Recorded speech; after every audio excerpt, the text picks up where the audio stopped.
Hey, it's Francesco from Spreaker.com, and you're listening to the 360 Entrepreneur with Yanni Lunga. This is episode 189, and today we talk about international podcasting. Here we go.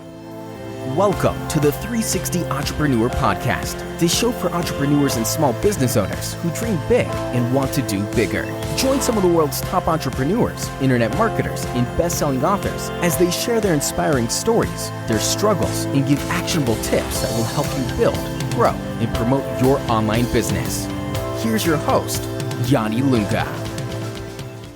Ciao, welcome, how's it going? I had to greet you in Italian because today there's going to be a lot of Italian in the air. You know my macaroni accent by now, and today we're joined by an Italian entrepreneur who's so involved with the podcasting industry. And I'm talking about Francesco Baschieri, the co-founder of Spreaker. With Francesco, we talk about podcasting from the host perspective, from the guest perspective, and we talk about it with a more global point of view since he's Italian, I'm in Finland. So today we cover podcasting from a more international perspective. The show notes for today's episode can be found over at yannilunga.com/episode 189. All right, without further ado, here comes the interview with Francesco Baschieri from Spreaker.com.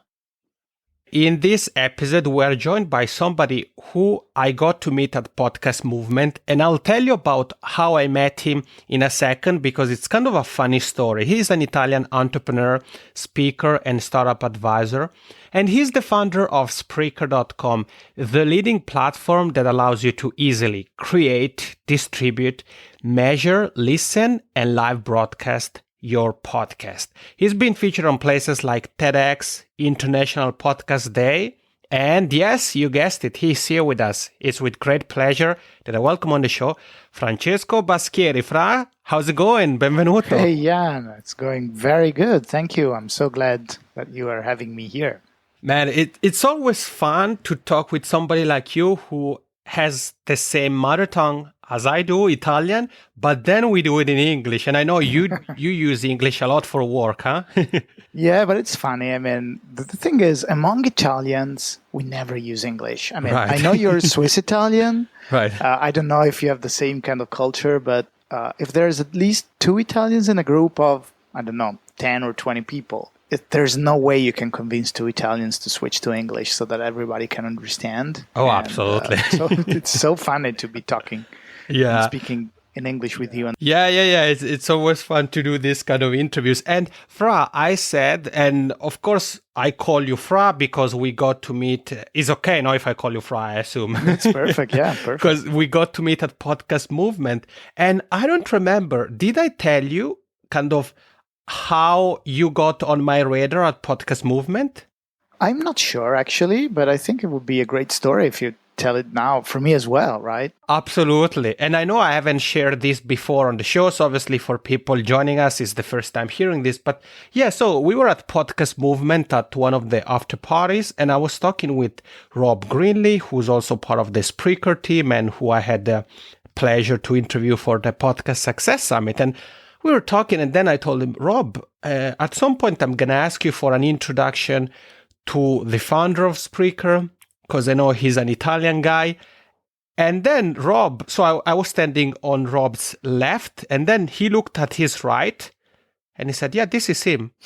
I was like, oh, what? So actually you were there, and I didn't know. So I think it's funny that kind of a small lesson for everybody here, that you never know who you may be talking to or standing up next to when you're at a conference. Yeah, that's true. That's true. Actually, this is a lesson that I should learn myself. I have been beaten quite a few times by some of my stakeholders in the company. I mean, just to share something very personal, because I totally suck at doing this. I suck at sharing stories and telling people about what I do, and they get back to me and they tell me, you never know who you're, sitting besides on a plane or Right. standing besides at the bar. So always be selling, right? Always be pitching as an entrepreneur. Oh yeah, absolutely, and always be proactive and don't be afraid to step outside of your comfort zone, especially if you're an introvert. And I said it for us. So you are behind Spreaker.com, and I said it's a platform, and it's much more than just a platform, but it's really a Swiss Army knife for podcasters because we can use it to create our content, distribute it, measure the stats, but we can also use it to listen. So as listeners, and the question I have for you, Fra, can you take a moment to share a little bit of what's the story behind Spreaker.com? Sure. It would be my pleasure. So we go back in time. I think when we had the first inception about this product, probably was the end of 2008, beginning of 2009. So it's a long time ago. Feels like a century to me. And so the story goes like this: we are 4 business partners that have a company which is doing something totally different. We were in the market of developing Bluetooth beacons, which were not called this way at that point, but they were basically Bluetooth-based access point in what was called proximity Bluetooth marketing. And the company was kind of successful. Well, actually, it was successful. We grew it in 3 years up to 15 people, and we actually sold it after 3 years to one of our customers. So when we decided that we were going to sell the company, we got around the table and started, just for fun, discussing, okay, what do we do next, right? And next was probably a couple of years down the line or a year and a half down the line, because we had to stay in the new company that had purchased us for some time before we were allowed to leave, of course. And so, I mean, the process was totally random. Like, we were throwing ideas on the table for months. And then at some point, I was on a business trip, again, for the company that we were in the process of selling. And this partner of mine calls me, and I remember, I really remember it was in Bratislava, Slovakia, that city, in the hotel. It's like one of those pieces of memory that gets stuck in time, right? And he calls me, telling me, hey, what do you think about radio? Why don't we do something about radio? And I said, man, you're crazy. I mean, it's such a crowded market. And I was thinking about music, right? Everybody was thinking about music when you said radio back in the day. And still today, that's the case for many people. And at the time, there were like successful, quote unquote, successful companies like Last.fm, Pandora just started, Spotify was just barely hitting on the radar, and said, okay, why do you want to play this game with all these huge companies? And I mean, it's basically a game over play and race to the bottom. But then the idea kind of stuck, because we started like exploring it further. Yeah, when I listen to the radio, I speak of myself, I almost never listen to music radio. Most of the time I listen to talk radio. I used to drive a lot, and like during these 2 or 3 hours driving back and forth from places, I listened to talk radio. And then at some point I had discovered podcasts, which were great because when you go up and down the highway in Italy, you cannot stay on the same station for more than 15 minutes. And of course, we don't have a lot of talk-based radio stations, so programming kind of sucks. If you don't like a specific program and the time frame, there is nothing else on the radio that you can listen to, which is not music. So I discovered podcast, and I did like these marathon of like 3 or 4 hours of podcast listening in the car.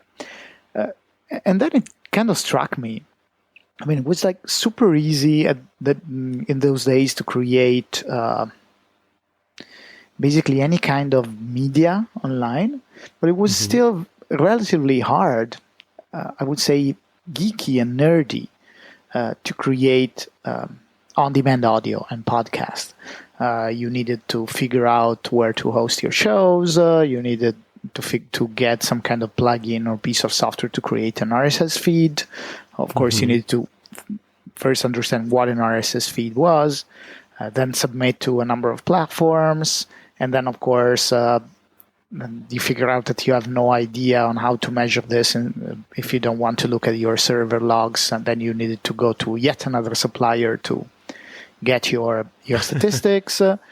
And then, of course, this doesn't scale because, of course, if you self-host stuff, once you go beyond a few hundreds of downloads, basically they shut you down because you're using too much bandwidth, and then you need to start to pay for bandwidth. I mean, it was a nightmare. And I'm not even starting to speak about what everybody now in podcasting is talking about, so which is microphone, how do you record stuff, and the actual content, right? So the point is, we are assuming that content creators know how to create content, but they might not, and probably they don't know how to deal with tech. So why isn't there a super easy platform that allows you to do everything A to Z when it comes to podcasting, when it comes to publishing content, which basically links the content creator to the audience, taking care of all the nerdy stuff in between. And this involves, as you said, everything from creating the actual piece of content, so the recording software, to the listening application. And we were crazy at the time. We still are, but at the time I think we did a huge leap of faith. And we wanted to create it. And we were at one of those points in life when we told to each other, okay, let's try and do something. Probably we'll fail in 6 months. We'll definitely fail if we cannot raise at least some money, because this would take probably a long time in development before we can even make a dime out of this.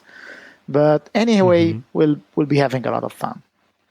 And so we started. And the idea was, on one side, we want to create a recording software where you don't have software to install, because what blocked a lot of people out of podcasting was the idea of getting to a website, downloading, and then installing software. This was all pre-app stores, right?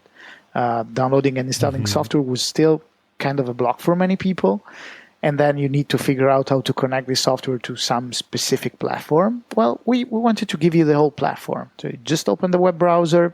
You have a button, but you also for recording stuff, but you also have the sound effects pad, the music tracks, so that you can lay a background music on whatever you're creating.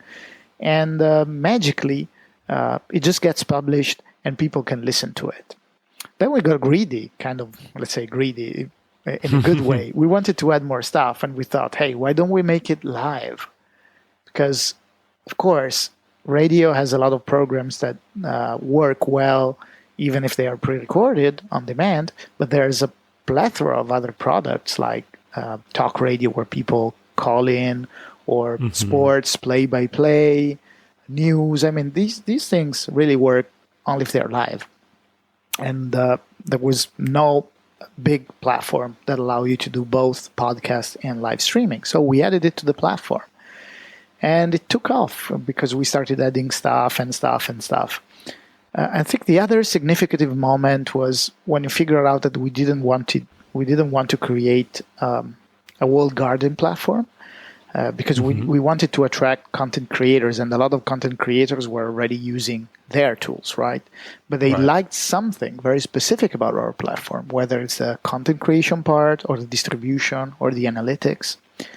So we wanted to make a platform open to the point where you could just use simple pieces of it. Of course, it's way more streamlined if you use all of it, but it should be possible to connect other distribution outlets or just to get inputs from other publishing platforms and just use Spreaker as distribution.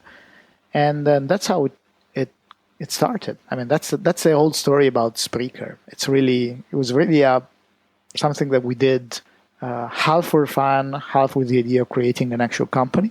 And it grew like that.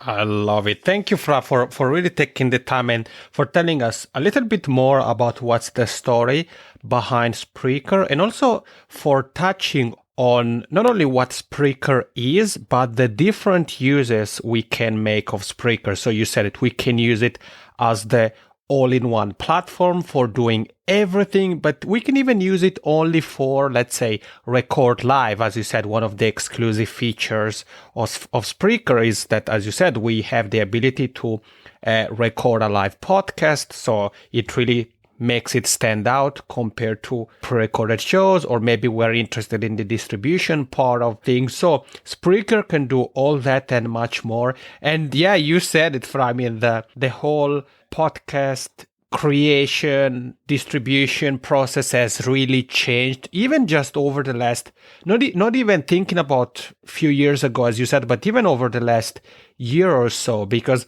if I think about myself, if I think about when I launched the first podcast back in 2014, the whole process I had to do back then compared to how easy it was to launch my latest show, it's really like day and night. And obviously it's, everybody in the podcasting space is working to try to make things easier. And there is something you touched upon that I think is very interesting, because you said that when you guys were talking about radio, you were considering the fact that it's a competitive space, there is already established players and things like that. So if we take that concept and we apply it to the podcasting world, if there is somebody here with you and I, Frau, who's thinking about starting a podcast, but maybe he or she's like, well, I don't know, because the topic I would like to discuss on my show, I already see many different podcasts that talk about that. So what would you say to somebody who's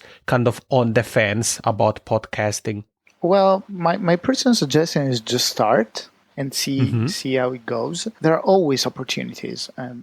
I come from a software engineering background. I'm tend to make my comparisons in tech. But if you look at tech services, every time we think there's a clear winner and it's undisplaceable and there's not going to be room for another platform to grow significantly, well, that happens.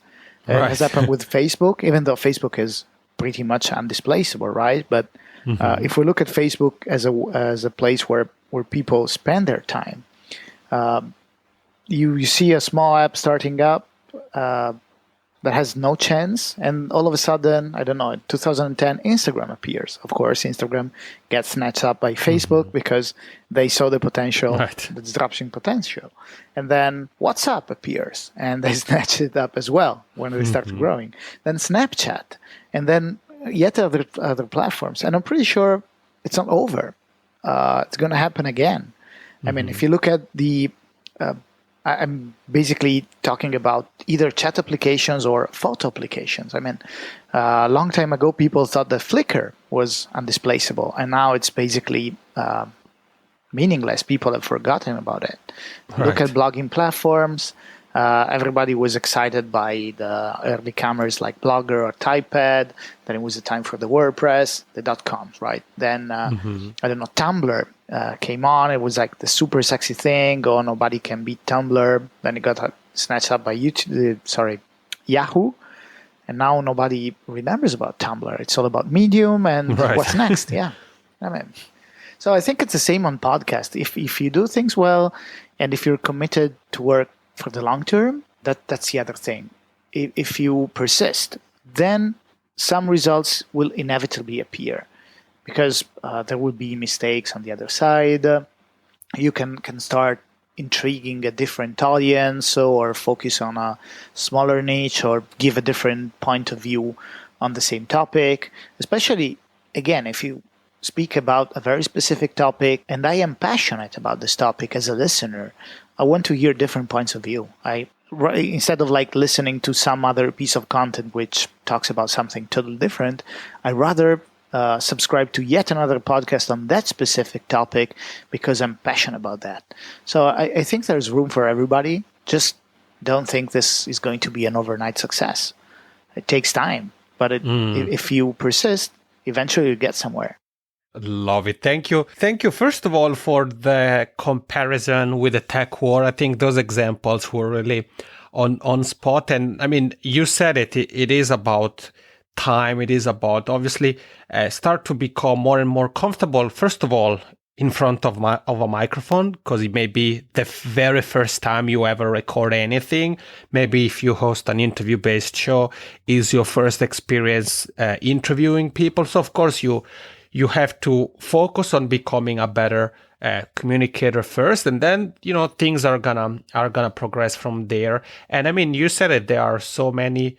There could be so many different shows about the same topic, and that doesn't mean that your show couldn't be one of those. And obviously, both from your experience as a listener and with Spreaker, the platform, conferences, I assume you come across many different podcasts throughout the months, throughout the years. So the question I want to ask you is, in your opinion, what would you say makes a good podcast host? Are there some traits, some characteristics you think a good podcast host has? I'm probably stating the obvious here. I've read a lot of people saying this, but what makes a good podcast host is the ability to talk to you as you are face to face. People listen. I listen to podcasts with earbuds when I'm walking around and in the city and minding my own business, and I hear somebody speaking into my ear, and I want to feel like this person was talking to me personally, right there, right in the moment. If I'm listening to some stuff that is not really personal, that doesn't touch me as if we're like at a fireside or speaking one in front of each other, and I'm walking through a city with a lot of distractions around me, even though I have my earbuds, well, I tend to get distracted. While if he speaks to my inner self, it happened to me, many times. I just as a point of disclosure, at some point in my life, since I was so hooked on some podcast, I just decided that I was going to walk home instead of taking the subway, so that I could have an extra hour for listening to podcasts instead of taking 10 minutes of subway commute. But you feel it. If for that hour the person is talking to you, you get home and you don't remember what kind of route you took. You don't remember anything about your walk. You basically figure out how comes that I wasn't run over by cars because I crossed the street with the red light or something. Basically, your brain disconnects from everything else that you do, and that's the power of someone talking to you directly in that way. Fra, I think the answer you just gave us, it's so powerful because, you said it. I think that one of the cool thing about audio is that compared to text, for example, is that it allows us to build a human connection with our audience because they can hear our voice. But then you said if we use audio, but we are just kind of talking to the wind, it won't be our message, won't be as impactful as if we really focus on the person who's listening to our podcast. And it's funny you mentioned kind of losing track of what's happening around you, because I have that feeling sometimes if I listen to podcasts while I'm grocery shopping. Sometimes I have to pause the podcast because I'm a person who really goes in the shop. I know what I have to take. 5 minutes I'm out. But when I listen to podcasts, sometimes just like you, I have to stop for a second. I'm like, oh, okay. What is it that I wanted again? So that means that, the podcaster is doing a good job. And now let's look at the other side of the coin for a sec, Fra, because I know you also are being interviewed on podcasts as well. And I assume you also listen to interview-based podcasts. So when it comes to the guest, what would you say is the job of a podcast guest, or what are the what you consider to be good qualities of a podcast guest in your personal opinion? I think there is not a template here. I really think the best thing that a guest can do is being genuine, coming out as honest and passionate. So, of course, no scripted answers right off the bat, where you can actually feel the doubts or voice going up and down. This is how it would happen at a conference, right? Alex Bloomberg of Gimlet Media said at the Podcast Movement conference that touched me deeply. He said that when you hear a voice as a human being, you're hardwired to see that voice coming out of a head. so you start forming this image in your mind, and I see two people talking, and I start forming the image of these two people and a scene, a conference. And if your answers sound scripted, if you think too much about them, then the scene kind of falls apart, right? It doesn't sound or actually look into my mind. It doesn't look real anymore. Right. So I'm immediately transported out of the scene. So I think that the best thing a guest can do is just being honest and avoid scripted answers, and just be there. Like, just be there for me as the audience, right? You said a great thing. Let's always remember that this is for the audience, for pleasing the audience, not for pleasing the interviewer or for pleasing yourself. Absolutely, yeah. And I like the fact that you talked about the just being yourself. And I think that, one could think, well, okay, that's kind of obvious, but actually it really isn't, especially if you're a person who does podcast interviews quite often and are often asked to talk about the same topic. So it's important that it's something that obviously you're knowledgeable about, but that you're also very passionate about. Because let's say if you're a person who in a month you do, 5 or 6 interviews, and every time for 30, 45 minutes, you're asked pretty much the same questions, people are gonna notice, especially if somebody knows you a little bit. Maybe they've seen you speak live, or if you have a podcast, they listen to your show, whatever. People are gonna know, okay, here Fra or Jan or whoever sounds different than usual. I wonder why. I wonder what's happening here. So you said it is just about being ourselves. And yeah, and you said also not having scripted answers. And I think that's so key.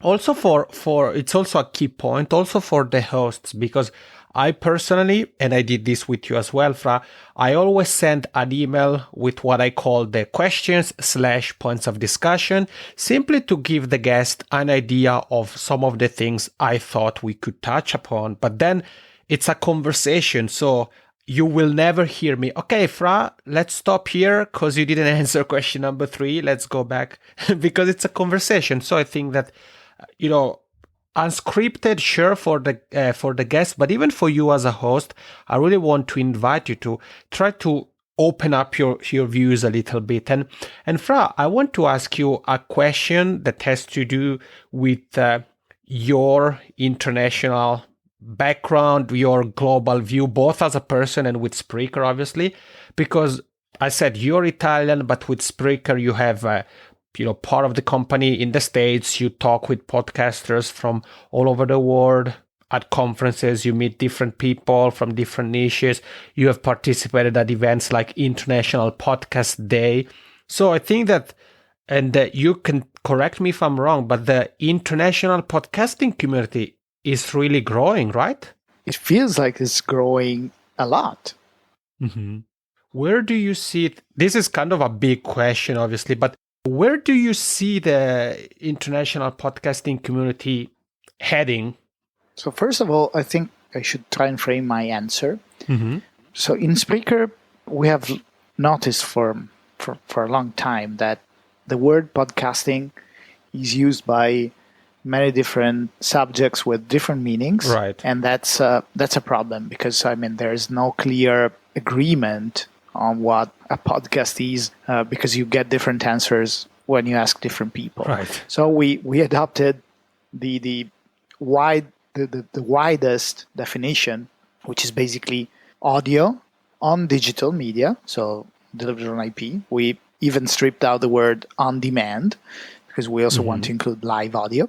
And starting from this, we kind of segmented the market with different top level segments and figures and stuff like that. But just to avoid boring you to death, the thing is, different people use podcasts in different ways. On one side, there are publishers or established publishers, which basically create content as a business, and basically they're interested in making money from that content.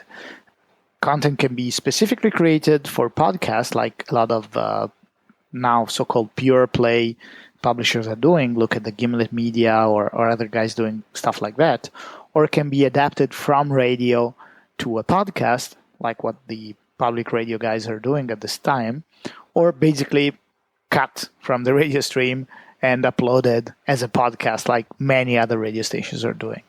On the other side of the spectrum, you have people who use podcasting as a content marketing platform. So their business is not the content itself. Content is a way to tell their own story, right? And talk to people, promoting their business, their activities, or educating people. So they're not interested in monetizing the content straight away, but they're interested in in getting value from the content, which is basically relationship with the audience. And then there's an in-between segment, which is independent people who want to act as media businesses. So they basically do reporters, or they do what independent bloggers are doing, meaning that they have a day job, but they basically want to evolve content into a way of making revenue, possibly, or at least into a significant activity as of itself. Which is to say, let's say I'm passionate about something and I do the podcast about something, but that something is not related to in any way to a business. Right, more of a passion. Exactly. All these communities are growing, right? And today they all find themselves among the same umbrella called podcasting. So at events, you never know what kind of people you're finding at events. And it varies from year to year. I went to 2 editions of Podcast Movement. My colleague Rob Greenlee went to all 3 editions of Podcast Movement. And he told me the crowd changed a lot. The first edition was more about the independent podcasters, right? It was about people, usually mostly nerdy people in a garage having a tech show. This kind of like early days podcast, like people who were passionate about tech, and they had to be, because there was no other way you could publish a podcast if you didn't understand tech. Remember this? And so you immediately, it's clear why most of the old time podcasts are about technology, because they were made by people who understand or love technology. And then, of course, other topics, but it was mostly about the independent. And then in the second edition, the one in Fort Worth last year, I was there. You could definitely feel that the podcast movement was starting to fill in with the content marketers. There was a total different area, right? People who were interested in getting more outcome from their podcast when it comes to promotion or promoting their own business. And this year, it was obviously there was obviously a lot of interest and growing interest within public radio, because they got in and said, "Hey, we are podcasting. We have 7 out of 10 of the top iTunes podcasts, right? So this is what podcasting is. It's not the independent, it's not the content marketers, and so on." So the thing is, getting back to your question, now I'm ready to answer it. All these communities are growing. There might be a change that they kind of split. Right now, they all live under the same umbrella, because podcasting is still growing, but it's still relatively small. So we need to get all together to create a critical mass. But as the media develops, we might see these communities taking different routes and having their own events, and at the end of the day would be a specific kind of media, like video, right? This is going to be audio. And there are different communities in video, using video for different stuff, and there will be different communities in audio using audio for different stuff. Maybe the content marketing community would just become part of a bigger content marketing community using all kinds of media, and the publishers the same. Who knows?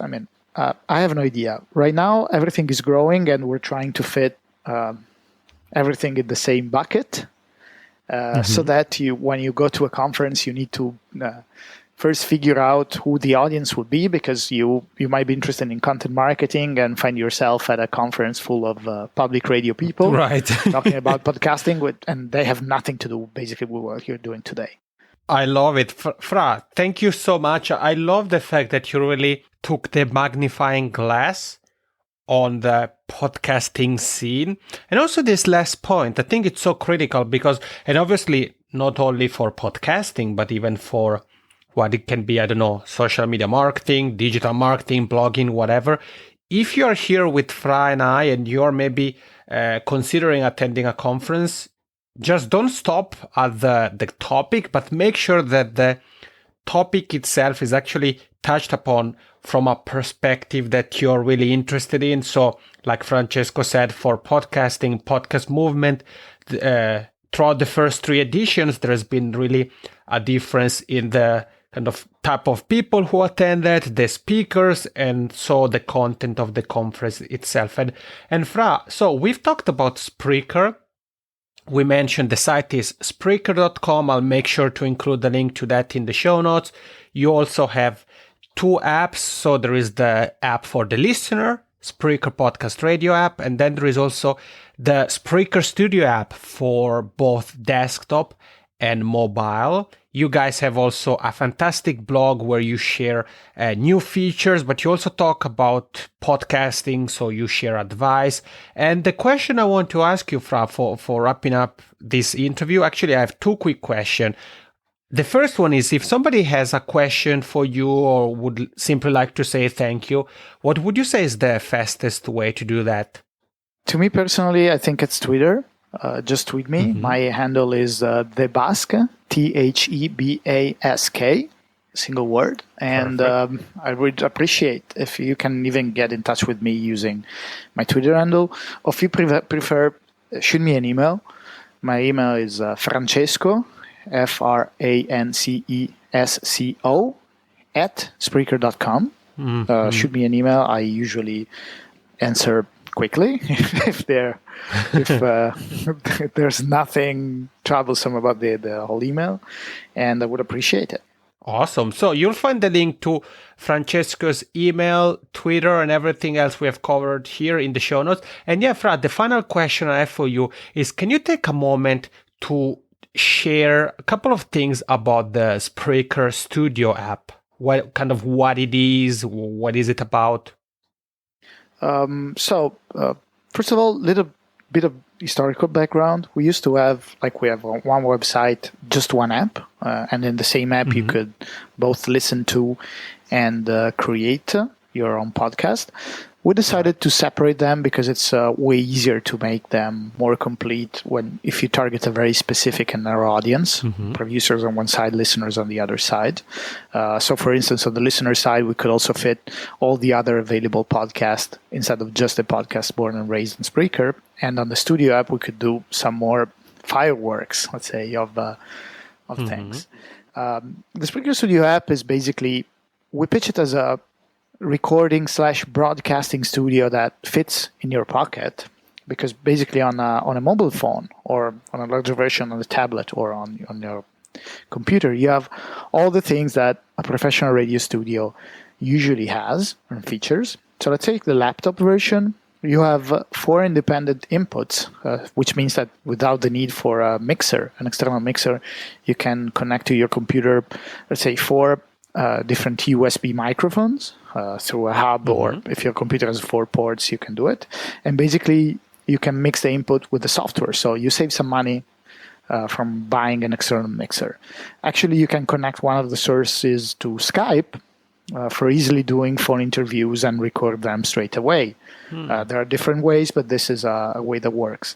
And specifically, the thing is, with this studio application, you can do live broadcasts, not just pre-recorded stuff.